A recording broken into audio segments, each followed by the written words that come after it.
Well, all right. Day two. We are going to take out the floorboards. Gonzo. As long as all goes well, this should be a smooth, easy couple hours.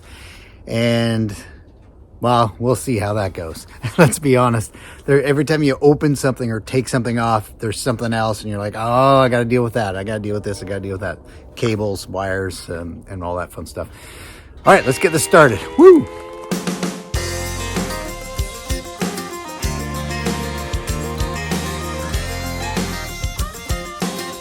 All right, well, that part of the video is probably really boring, but there's a lot of screws in the floor. This part will be a little more interesting to watch. Rip it up, baby! So I guess you got me hurting just all right, well, this floor is proven to be a little more difficult than I thought. I thought it'd be a bunch of screws, tear up some glue, and we're good to go. But the screws are rusting inside. Some of them are coming out, some of them are not coming out. I'll tell you something, some of them are so rusty, I just touch the drill bit and they fall apart, which is ridiculous. But the other ones have bonded with the glue and the undercoating of the vehicle, which has proven to be very, very, very frustrating. We'll say frustrating. Very annoying. So I'm gonna find a circular saw and I'm gonna just take them into little pieces, making sure to make sure the depth of the saw doesn't cut into the metal, just the amount of wood I want it to cut, because I don't want to damage the frame or the saw for that matter. So, never gave me a chance to make things right. As you run the other way, I'm taking this day to soak up the sun and head into the light. Open road, but it's all mine for the taking. Get up, go straight ahead. Started living again. Okay, I don't know about you, but there's only so many screws and pieces of shrapnel that I can kneel on before I get super annoyed.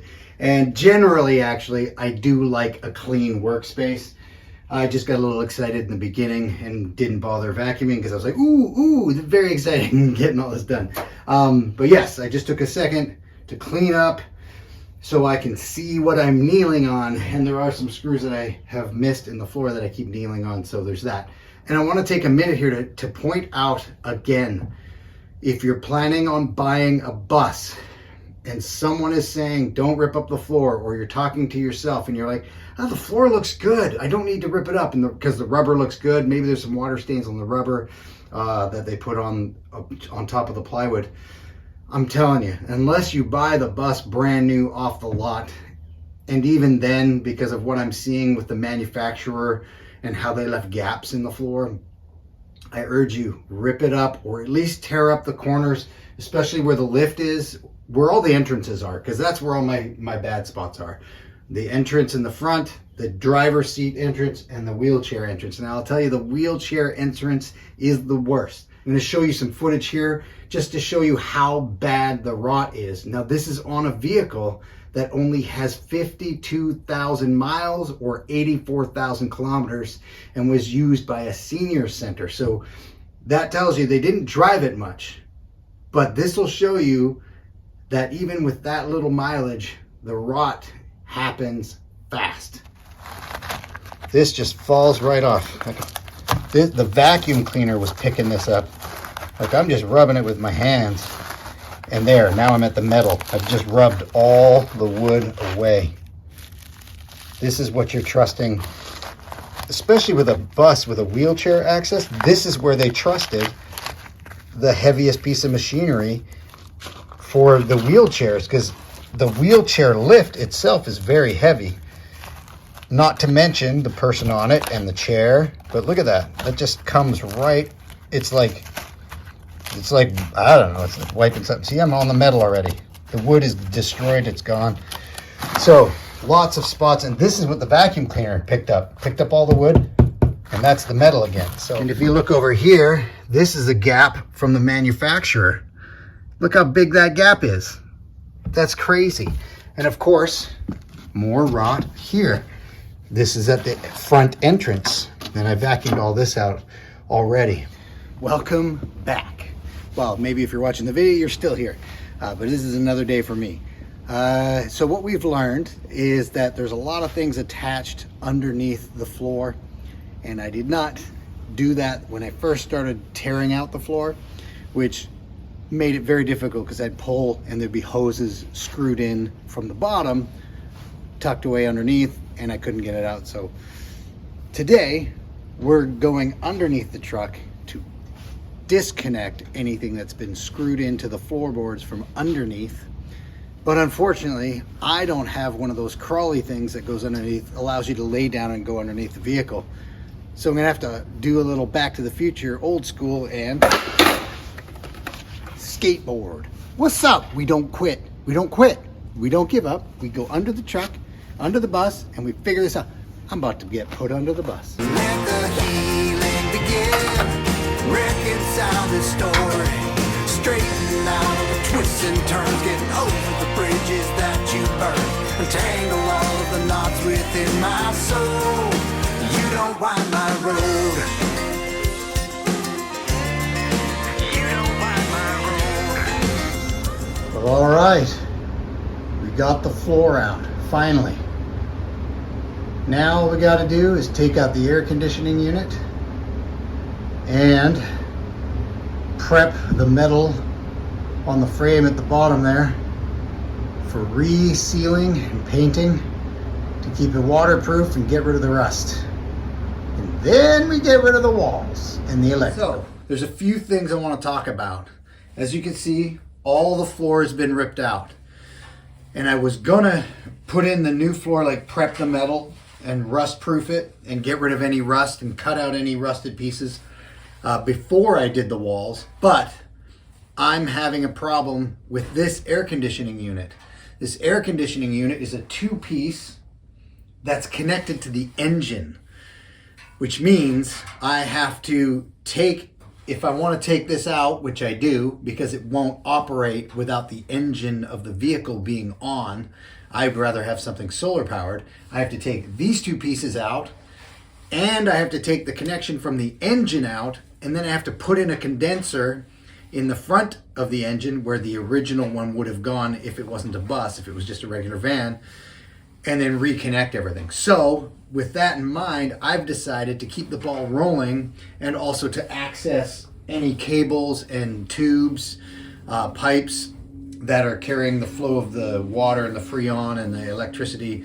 I'm going to expose them, so I'm going to take apart the walls today. But it's a little bit of a letdown because I was really excited to do the floor, but that is something I did not hear of in any of the videos I watched. Anything about an air conditioning unit that's in a bus that's connected to the engine and won't run unless the engine is on.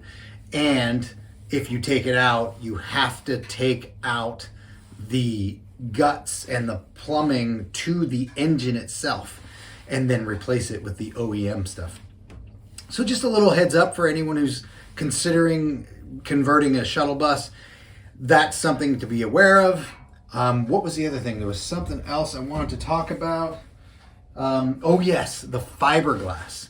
So another thing I didn't even think about was when I'm taking up the floor, the fiberglass, the whole body is fiberglass.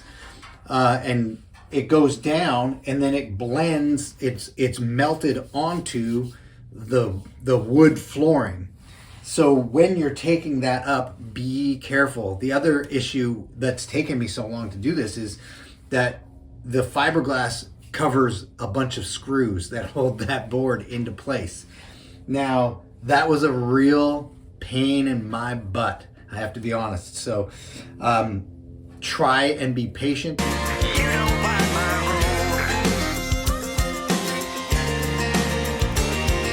Well, as you can see, I've run into a small snag. I just wanted to take out this white fiberglass board up top.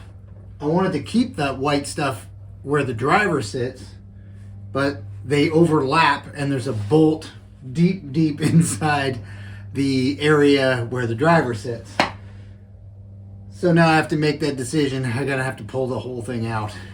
Hooray! No, not hooray. But yeah, we'll figure it out. just a small snag. Stand by. Okay, well, after some debate and some exploration, I'm just gonna break this. You know, sometimes you just gotta move forward. You just gotta know. I mean, I just really like that these were shaped perfectly the way the edge, the root ceiling meets the wall. And I was gonna, you know, wrap it, soundproof it, and make it all nice. But you know, at the end of the day, it's quicker and it's gonna look nicer if I just do something different. So we're gonna break this. Pedal to the floor, I fly wide open. Each mile I make is double its worth. We're gonna wrap that up for today. I think the lesson for today was be malleable. Have plans, but be prepared to change them in case something in your bus isn't cooperating with what you wanted. It can all be figured out when the build happens. But for me, I'm pretty happy with today because the goal was expose the wires, expose the tubes. And I did that, except for the front end. And that's because I haven't quite figured out how to take off that little white section there. I think I need some different tools. But yeah, persist. Take little bites if it's a little overwhelming at times. I think it's important to take it step by step. Take small bites, a couple hours here, a couple hours there. Unless you're that person that has the time and the resources to just hammer through. Me, I'm working a full-time job right now and got some creative endeavors that I'm pursuing. So there's a lot going on in my world. So I got to pick at this a couple hours every night and I'm pretty stoked actually. Floor's out, ceiling's out, walls are not out because I need a different tool for that, which is probably the same tool for up there.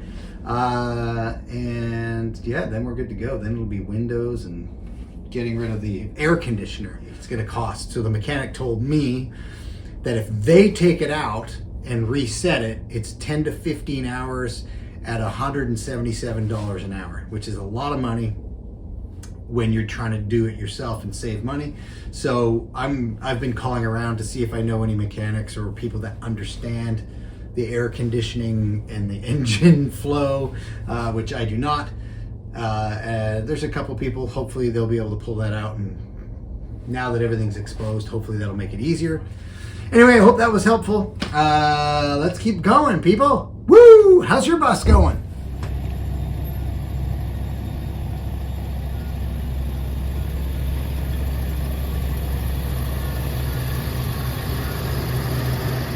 What's up?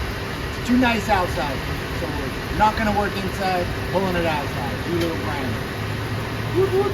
Gotta wait for a mechanic to look at the air conditioning unit and how that can all get done, but I don't want to waste a day, so I'm going to brush off all the rust, or as much rust as I can, and then reseal it with a rust proofing coat, and then we'll get onto the floors. But I think my brother, who's a mechanic, is going to pop by today. Let's hope, if he's got time, he's going to pop by today and take a look at the air conditioning unit. And maybe we'll get that pulled out today as well. But at least I got something I'm gonna do, because I don't like wasting a day. There's always something you can do. And then I also have to call an electrician to figure out this insanity that goes. I'm sure it's very simple for whoever the electrician is, but for me it's like, too many cables and wires. So don't be afraid to ask for help. At some point, most of us will need help. There's nothing left to tow, no pauses in my go, counting all my blessings and cleansing every curse.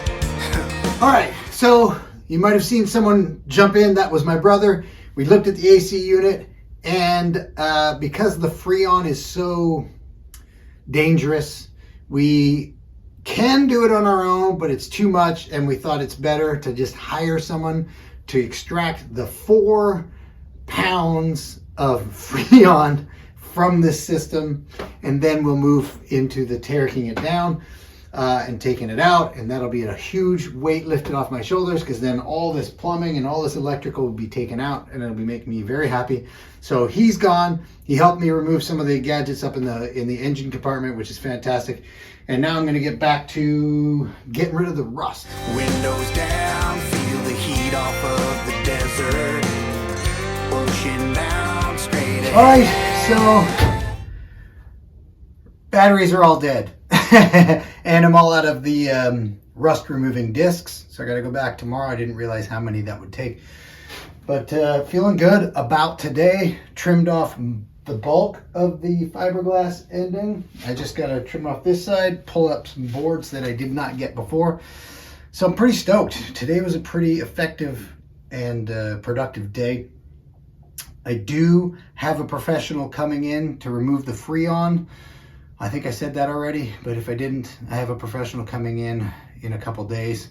So after that, it's go time. I'm really close. I'm really getting quite excited about this. And I took off my mask in the washroom and noticed this. I'm using KN95 masks. So if anyone was wondering how effective those are to keeping anything out of your inhalation system, if you will, proof is in the pudding.